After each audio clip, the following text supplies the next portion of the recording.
Marie-Morgane, déjà, dites-nous un peu, qu'est-ce que ça vous évoque Paris-Roubaix? L'an passé, c'était une expérience assez particulière, j'imagine. Ouais, l'année dernière, c'était une édition un peu exceptionnelle pour nous. On avait réussi à être à l'avant avec avec l'échappée qui va au bout, finalement, d'outsiders. Non, c'était incroyable l'année dernière. On espère que cette année, on aura un peu le même scénario. Donc, on espère peut-être mettre quelqu'un devant. Donc, on verra bien. C'est encore possible d'avoir une échappée qui va loin cette année après ce qui s'est passé l'an passé? On se dit pas qu'ils vont se méfier un peu? Si, évidemment, je pense qu'on n'aura pas une aussi grosse échappée devant. Après, est-ce qu'ils vont quand même pouvoir laisser partir quelques petites équipes peut-être ou juste un petit groupe? On espère, nous. En tout cas, ça pourrait jouer un peu en notre faveur. Et puis c'est un peu notre but aussi aujourd'hui d'essayer d'être devant parce qu'on sait que dans tous les cas, on a moins de chances d'être là si on tente pas avant. Donc non, on verra bien, on croise les doigts. Et puis de toute façon, ça va être la bagarre, quoi qu'il se passe. Ouais. Quel type de bagarre on s'attend? Qu'est-ce qui a été dit au briefing? Qu'est-ce qu'on s'attend de la part des principales concurrentes?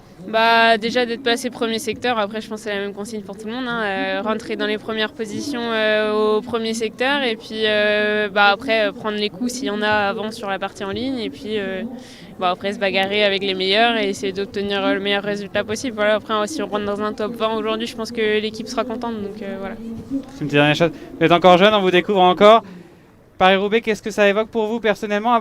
Alors, il y a eu l'expérience de l'an passé, mais est-ce que c'est une course dont vous rêvez? Est-ce que c'est une course qui vous fait un peu peur aussi? Peur, non. Après, c'est une des courses où quand on prend le départ, c'est pas j'espère que je vais pas tomber. On sait qu'il va y avoir plein de chutes, il y a plein d'aspects qu'on peut pas vraiment contrôler sur ce genre de course, mais c'est pour ça c'est une expérience exceptionnelle. Donc on verra bien. Après, j'apprécie vraiment cette course et puis tout le monde est à cœur de donner le maximum de soi-même. Après, moi, je suis pas en grande forme en ce moment, je suis malade depuis mardi là, donc mon rôle ça va être d'épauler les leaders et de les accompagner jusqu'au bout, faire mon job au moins jusqu'au kilomètre 70 et puis après m'écarter peut-être ou voir si je suis bien, mais ça m'étonnerait, donc on verra bien. On vous souhaite le meilleur. Merci beaucoup, bonne course.